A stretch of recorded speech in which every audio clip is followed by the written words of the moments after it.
नमस्कार दोस्तों और स्टूडेंट्स क्लास 11 जो भी मेरे दोस्त पाइथन सीख रहे हैं तो उनके लिए मैंने ये वीडियो हिंदी में बनाया है। जो पाइथन प्रोग्राम्स के वीडियो आएंगे बिगिनर्स के लिए वो मैं हिंदी में डालूंगा, क्योंकि मेरे ऐसे दोस्त हैं जो पाइथन सीख रहे हैं तो उन्होंने मुझे कहा है कि आप वीडियो हिंदी में बनाइए जिससे हमें भी समझ में आए। तो इसीलिए जो प्रोग्राम्स के वीडियो होंगे प्रैक्टिकल्स वो मैं हिंदी में बनाऊंगा, और जो हमारे सिलेबस के रिलेटेड कुछ भी है वो इंग्लिश में कंटेंट आएगा पूरा। जो मैं डेमो लेक्चर जो भी डेमो पीरियड लेता हूँ क्लास के लिए तो वो इंग्लिश में आएगा। तो स्टूडेंट्स या तो जो भी मेरे व्यूअर्स है वो सोच रहे होंगे कि कुछ वीडियो इंग्लिश में डाल रहे हैं, कुछ वीडियो हिंदी में डाल रहे हैं। तो इसका रीजन यही है कि जो दोस्त मेरे पाइथन सीख रहे हैं उनके लिए मैंने हिंदी में वीडियो रिकॉर्ड किए हैं। तो आइए शुरू करते हैं आज का टॉपिक। इस वीडियो का टॉपिक है फॉर लूप इन पाइथन। हम पाइथन में फॉर लूप को कैसे यूज करेंगे और इसके प्रोग्राम्स में आपको इसमें दिखाने वाला हूं। तो सबसे पहले आपको अगर फॉर लूप यूज करना है पाइथन में तो आपको सीखना पड़ेगा range function. Range function basically use होता है एक स्टार्टिंग वैल्यू से लेकर के कुछ एंड वैल्यू तक। हम अगर कंटिन्यू करना चाहते हैं, कुछ स्टेटमेंट्स एग्जीक्यूट करना चाहते हैं तो इसीलिए हम यूज करेंगे रेंज फंक्शन। एक सिंपल फंडा है कि आपको 100 मीटर का रेस भागना है। अब उसके लिए आपकी स्टार्टिंग पॉइंट कहाँ से होगी तो आपको वो मार्क करना पड़ेगा। उसके बाद जो स्टॉप पॉइंट है वो कहाँ पे होगा तो वो भी आपको मार्क करना पड़ेगा। तो 100 मीटर रेस में हम ये दोनों चीजें करते हैं, स्टार्टिंग और स्टॉप। अब ये जो दो पोजीशन हो गई आपकी, उसके बाद बीच में स्टेप। तो स्टेप जो है आप इसमें स्टेप तो अब जो जैसे हम रनिंग करेंगे उसके ऊपर डिपेंड है कि कितने स्टेप्स आएंगे, तो वो फिक्स नहीं होता है, लेकिन स्टार्ट और स्टॉप उसमें फिक्स होता है। तो इसी प्रकार से रेंज फंक्शन वर्क करता है कि सबसे पहले स्टार्ट कहाँ पे करना है आपको, उसके बाद आप स्टॉप कहाँ पे करेंगे, और स्टेप मतलब नेक्स्ट स्टेप में जैसे आपने उसके बीच में उतना आपने परफॉर्म कर दिया है तो नेक्स्ट स्टेप में क्या होगा, तो उसी के लिए हम डालेंगे स्टेप वैल्यू। तो ये तीनों वैल्यू होती है जो हमें सिंपल नंबर्स डालने हैं, क्योंकि ये एक फंक्शन है और फंक्शन में हम ये जो तीनों डालेंगे वो उसके हैं पैरामीटर या तो आर्ग्यूमेंट, जो हम कॉलिंग और फंक्शन डिक्लेरेशन में डालते हैं। तो बेसिकली ये तीन चीजें हैं यहाँ पे, तो इसलिए यहाँ पे वैल्यू आएगी और वैल्यू में हम एक्सप्रेशन भी कभी कभी यूज कर सकते हैं। तो आइए शुरू करते हैं ये वीडियो। तो सबसे पहले रेंज फंक्शन, आशा रखता हूँ आपको समझ में आ गया होगा, वो हम अभी डिटेल में भी डिस्कस करेंगे। तो फॉर लूप का सिंटैक्स जो है बेसिकली वो थोड़ा सा हटके है, और फॉर लूप एक इतना इंपॉर्टेंट पार्ट है किसी भी प्रोग्रामिंग लैंग्वेज का कि आप कोई भी प्रोग्राम करेंगे तो आपको कहीं ना कहीं फॉर लूप मिल जाएगा। इतना इंपॉर्टेंट पार्ट है फॉर लूप। ये मानिए कि जो भी प्रोग्राम्स हम करेंगे एप्लीकेशन लेवल के, उन सभी में फॉर लूप, इफ और व्हाइल, ये तीन चीजें यूज होती ही होती है। आप जो उसको इग्नोर नहीं कर सकते, आपको कहीं ना कहीं उसको यूज करना पड़ेगा। जो सॉफ्टवेयर मतलब एप्लीकेशन लेवल के होते हैं उसमें ये कंपलसरी यूज होता है, तो इसीलिए सीखना जरूरी है फॉर और व्हाइल लूप। तो आइए स्टार्ट करते हैं। इसका सिंटैक्स मैंने यहाँ पे लिख के रखा है फॉर, उसके बाद यहाँ पे वेरिएबल है, कोई भी वेरिएबल आप डिक्लेयर कर सकते हैं, लेकिन मोस्टली लूप में होता है आई माने इटरेटर। ये मैं समझता हूँ इसलिए मैं आपको बोल रहा हूँ कि आई यानी इटरेटर। तो मोस्टली सभी फॉर लूप में हम लेते हैं आई, या तो व्हाइल लूप में भी हमने आई यूज किया है ऑलरेडी। उसके बाद इन एक ऑपरेटर है जो हमें बताएगा कि आपको कहाँ। इन मतलब हम जैसे हिंदी में बोलते हैं इसमें उसमें, तो वो हिंदी में इन होता है जैसे उसके अंदर।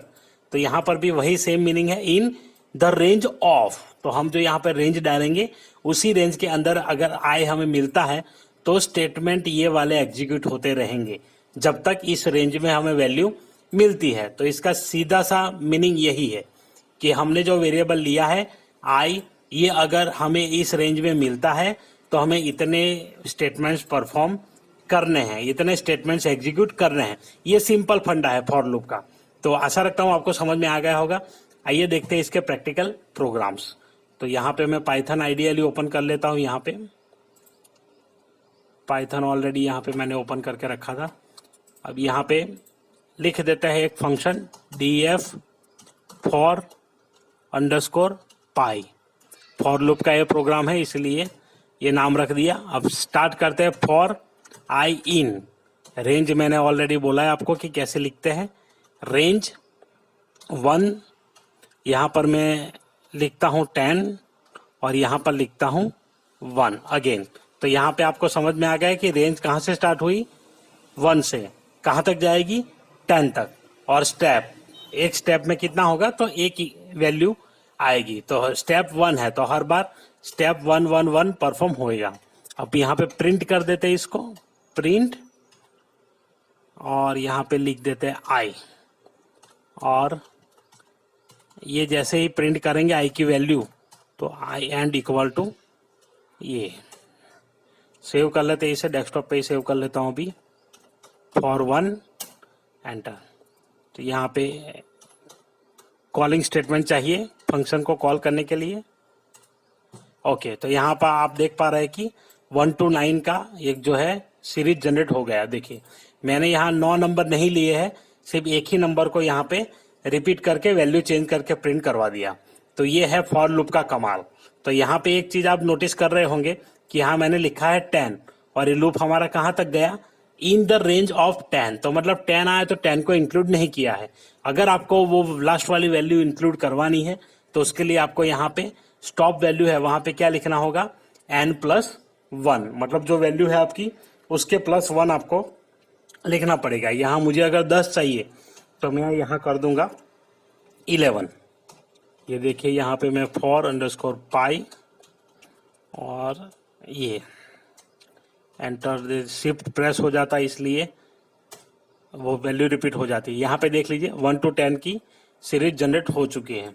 अगर बीच में आपको स्पेस चाहिए तो यहाँ स्पेस डाल दीजिए। इसके बाद यहाँ पे लिखेंगे for_pi। तो ये यहाँ पे 1 to 10 नंबर का एक सीरीज जनरेट हो चुका है।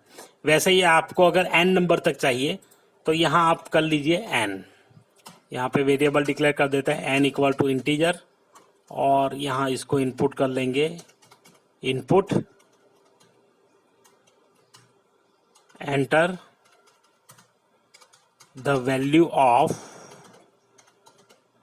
n। तो यहाँ पे हम n जो वैल्यू है वहां तक प्रिंट करवाना चाहते हैं तो n+1 यहाँ लिख देंगे। तो अब ये जो पैरामीटर है वो पास कर दिया है मैंने उसका, for_pi।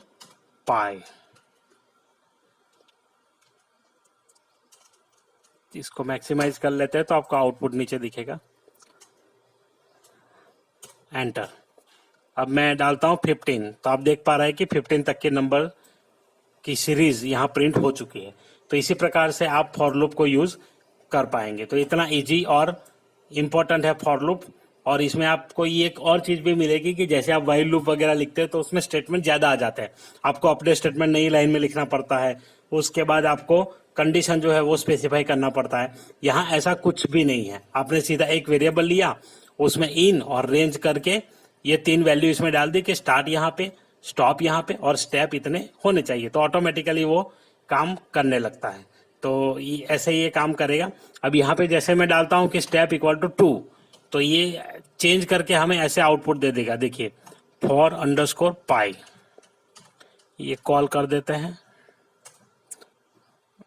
यहाँ पे एंटर पे शिफ्ट और एंटर इतने पास है तो बार बार गलती से शिफ्ट प्रेस हो जाता है। ये देखिए ऑड नंबर्स यहाँ पे आ गए, तो यहाँ क्या लिया उसने, स्टेप 2 ले लिया। तो इसी प्रकार से आप डायरेक्ट स्टेप में वैल्यू डालिए, ऑटोमेटिकली वो वहां पे एक्सेप्ट कर लेगा।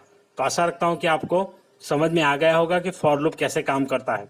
तो अब से इस प्रैक्टिकल वाले सेशन में जो मैं प्रोग्राम्स डालता हूं उसमें फॉर लूप के प्रोग्राम्स हम स्टार्ट करेंगे। तो फॉर लूप के प्रोग्राम्स 1 by 1 हम देखेंगे कुछ, उसके बाद हम स्टार्ट करेंगे लिस्ट। तो आशा रखता हूं कि आपको वीडियो अच्छी लगी होगी।